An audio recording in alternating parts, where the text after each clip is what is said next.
Good evening and welcome to Tucker Carlson Tonight. In an ideal world, the revelation that Susan Rice deliberately unmasked the names of Trump transition team members would provoke some self-reflection, some consideration that maybe, just maybe, letting a political appointee spy on her ideological foes almost without restriction could be a poor idea in a democracy. But we're not in an ideal world at all. So instead, all the talk is about election hacking by dastardly Russian saboteurs. For whatever reason, the hard right has always chosen Susan Rice to be their villain. Not only was Russia behind the attacks, that was widely reported, but that their purpose was to help Trump. This attack that we've experienced is a form of war. It was a form of war on our fundamental democratic principles. It's amazing that in that small, relatively small campaign, small circle, so to speak, that you would have so many people with so many deep connections to Russia. My impression is I wouldn't be surprised after all of this is said and done that some people end up in jail. They're going to jail! Well, despite the hysteria, it looks like the Rice story is here to stay, at least for a while. Today, President Donald Trump suggested Rice may have committed a crime. Rice's spokeswoman described that as ludicrous. Well, Matt Miller once ran the public affairs office over at the State Department. Rather, the Department of Justice. He joins us now. Mr. Miller, it's good to see you. Good to see you. So we've had, I think, every night for the past 3 months a debate on this show on the facts of the case. And I'm agnostic. I think Russia probably wants to do bad things to the United States, always has. But I've tried to debate, like, what do we know? And we still don't know anything. And so what I'd like to ask you about tonight is the psychological component to this. Is there a purpose for Democrats to make all policy discussions about Vladimir Putin and Russia a purpose beyond just sort of answering why they lost? I think the purpose for Democrats, and I would hope it was the purpose for Republicans as well, is to find out what happened. Right. I think the biggest question that remains unknown is, was there collusion between the Trump campaign or Trump associates and the Russian intelligence services? That's a question the FBI is investigating. It's a question one committee in Congress is investigating well, and another has fumbled its investigation. I think that's the real reason. Okay, but the Mounties, well, you just said it right there. The Mounties are on the case. I mean, you've got the FBI, and I presume you're not suggesting they're in the pocket of the Trump administration. And you've got the congressional committees working on this. So we sort of, it's in good hands. But the obsession with it, okay, well, if you think the FBI is corrupt, then just say so. I wouldn't say Devin Nunes is investigating. But, okay, but the Department of Justice is on this, okay? So you'd think that we could just stand back and say, we'll find out, and, we can make a judgment then. Instead, you just saw the montage we ran. You've got one congressman, the ranking member on the Intel Committee, saying that people are attacking Susan Rice implying because they're racist, or they don't like women or something. Then you have another member of Congress saying he knows exactly why Vladimir Putin did this. He's in Putin's head somehow. Then you have a third saying this is a form of war, like we're declaring war. And then you have a fourth saying people should go to jail. Talk about you getting over your skis. This is a psychological condition at this point. They don't know anything that we don't know, and yet they're calling for war in jail. That's crazy. I think we know that the President of the United States is under a federal criminal investigation into whether his campaign colluded with the Russians. That is potentially the most serious scandal in American history. Yeah. We know that the President of the United States in the campaign said things very favorable to Russia. We know that as president, he equated what happens in the United States with Vladimir Putin's murdering of journalists, murdering of dissidents. I mean, even if there was no collusion, what the president has done to go said a dumb thing. Does that mean that he's in the pocket of Putin? So today, his administration indicated in public out loud that we're ready to go to war in Syria. That is directly at odds with Russia's central foreign policy aim right now. Yes. Now, look, that may be a good idea or a bad idea. I happen to think it's a bad idea. But that's not doing the bidding of Vladimir Putin. That's the opposite of it. And yet Democrats are so addled with this insanity, this conspiracy. They don't even recognize that's happening, do they? I think what we're addled with is a desire to find out what happened. But what do you make of that? What do you make of that? Hold on. If Trump is doing the bidding of unseen Russian saboteurs and Vladimir Putin himself, why in the world would he be attacking Russian involvement in Syria today and threatening war? Well, first of all, let's wait and see what happens. They just did. Let's wait. Why would they even say something like that? But let's not ignore the fact that several days ago his administration said getting rid of Assad is no longer a priority. Something, a huge reversal of U.S. policy. But I'm talking about the papers today. And then several days later, lo and behold, Assad has the green light to gas his own people. Look, if your point is they're inconsistent, that's a fair criticism. If your point is he's doing the bidding of Vladimir Putin, you're insane. Do you see the difference? No. Well, how is this doing the bidding of Vladimir Putin? It's the opposite of what Putin wants. This is one isolated thing. If you look at this, it's the biggest deal in the world. If you look at today it is. If you look at the pattern of Trump's behavior, his repeated calls for the breakup of the European Union with the United Kingdom, leaving the EU, with his playing footsie with nationalist parties in France, with his undermining our ally Angela Merkel in Germany. All of those things are things that Vladimir Putin wants. Those are things this that are part is why of you're his starting to freak me out. And I have friends who are Democrats, who are rational, high IQ people who make the same point, and they sound like LaRouche followers. They take things that are not connected and string them together into this theory of everything. Are you really saying that anyone who's in favor of Brexit or is suspicious of multinational organizations like NATO or the UN is on Putin's side? That's unreasonable. Of course not. I'm talking about all of the troubling pattern. Look, if these were just Donald Trump's isolated policy positions, and there wasn't this history of contacts between his campaign and Russian intelligence services. Again, we don't know if there was collusion. It's being investigated. But we know that the FBI has found contacts between the campaign.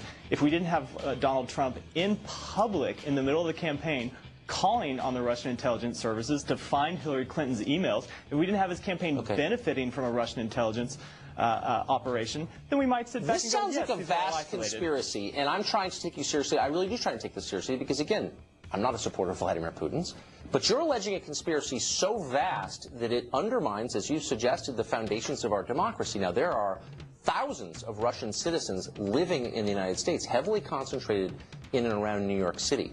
They potentially pose a security threat. Do you believe we should intern them until such time as we find that they don't pose a threat? Of course not. What do you mean, why of course not? Of course not.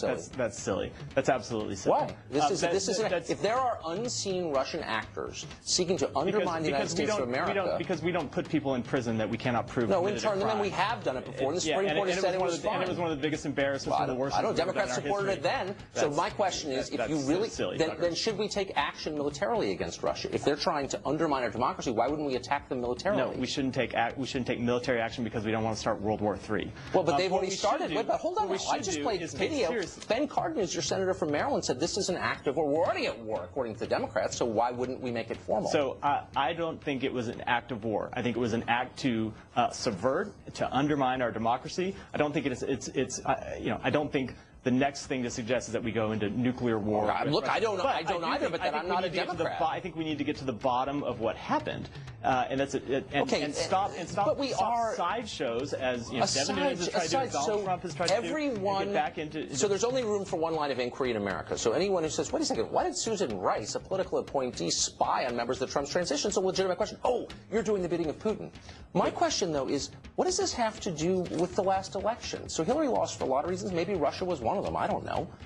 But the Democratic Party needs to figure out how to win the country and how to serve the country. So this has nothing to do with, like, the opioid crisis or the wage crisis or income inequality, which is real, or automation. Is anybody on the Democratic side spending any time thinking about those things and not just Putin? Of course we are. I think it's possible to do more than one thing at a time. I think it's possible to go back and work on a message for the next election. I think it's possible to focus on solving the opioid crisis on a number of things. At the same time, I don't think we should ignore the fact that the President of the United States might have But we're not ignoring it. It has consumed all the oxygen in every newsroom in America, and the FBI and the congressional committees are on it. So here's my question, and it's not a non sequitur. The opioid crisis is killing 10 times the number of people the crack crisis killed. I don't hear anybody, and by the way, Republicans too, anybody in Washington behaving as if this is a civilization-ending crisis, which it is. Instead, they're talking about Russia. I think it's frivolous. Do you agree? I would disagree that the President of the United States being under federal criminal investigation is frivolous. Maybe you don't think that's important? Look, the purpose of political parties is to serve their voters, and the Democratic Party lost millions of people who had voted Democrat but then stopped and voted for Trump. Has there been any group of smart people sitting down, this Comey, Russia stuff, let's put it aside, and thought deeply about why didn't we appeal to them? What was wrong with our message? Does anyone think of that? Yeah, so I think you're equating two things. I think on the political side, yes, there absolutely is a conversation we need to have about how to win the next election. Separate and apart, the concerns that we have about Donald Trump are serious concerns about the government of the United States and whether it was subverted by a foreign power, and whether there are people in the White House who had close ties to the president. I know what it is. We do it every night. There's just, whenever I talk to someone about this, there's this lack of blinking that freaks me out, and I really feel like you're going to sell me the Bhagavad Gita and give me a flower or something. No offense to you, Matt Moore. Thanks for joining us. Thank you. Well, there is plenty more to be learned about Susan Rice's behavior, about all of this, but Democrats are already declaring her totally exonerated. Today, Congressman Adam Schiff of California said this. Well, you know, it certainly is a theory in search of a villain, and for whatever reason, the hard right has always chosen Susan Rice to be their villain. But is it really that simple? As American citizens, you'd think we would have the right to know if our government is spying on us and to what extent they might be spying on us. You would also assume we have the right to be skeptical when a political appointee with a long track record of lying in public admits to spying on her political enemies and then claims there was no political intent. At the very least, you might want to know more about that, wouldn't you? But you don't have that right, says Congressman Schiff. Be quiet. Stop talking. Anyone who asks questions must be a tool of Donald Trump, or more likely, of the Kremlin itself.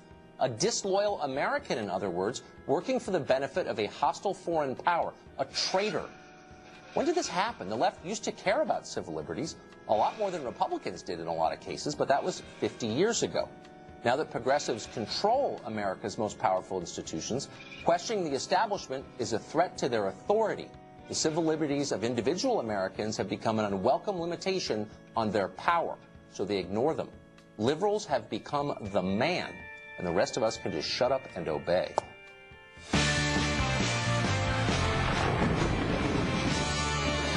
Time now for Twitter Storm, our forecast of social media's most powerful weather patterns. Tonight, a feud between our friend Brit Hume and the former Obama White House advisor Ben Rhodes.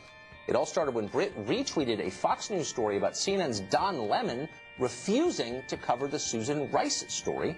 Brit tweeted this: "This is just amazing. The story is clearly news, and refusing to report it is not the behavior of a news organization." Doesn't seem controversial, but Ben Rhodes replied this way, quote, "Bullying people into covering routine work of any senior national security official as news is a clear effort to distract from questions about Trump and Russia." Whoa, the Russia thing again. Brit responded this way: "Bullying? Please. And if it was so routine, why did Rice falsely claim on PBS she knew nothing about it?" Great question. If it's not a big deal, why are you lying about it to Judy Woodruff? Ben Rhodes responded this way. He retweeted another response to Brit by the Twitter user Grudge, who said, "Not one single intel expert has asserted anything here is anything but mundanely routine. Stop chasing Trump's fantasies. Nothing to see here. Be quiet and obey." That's tonight's Twitter Storm. Up next, there are 5-year-olds who weren't alive the last time the U.S. toppled a Middle Eastern government. That means it's time for a new war. Or is it? We'll debate it with the Republican senator.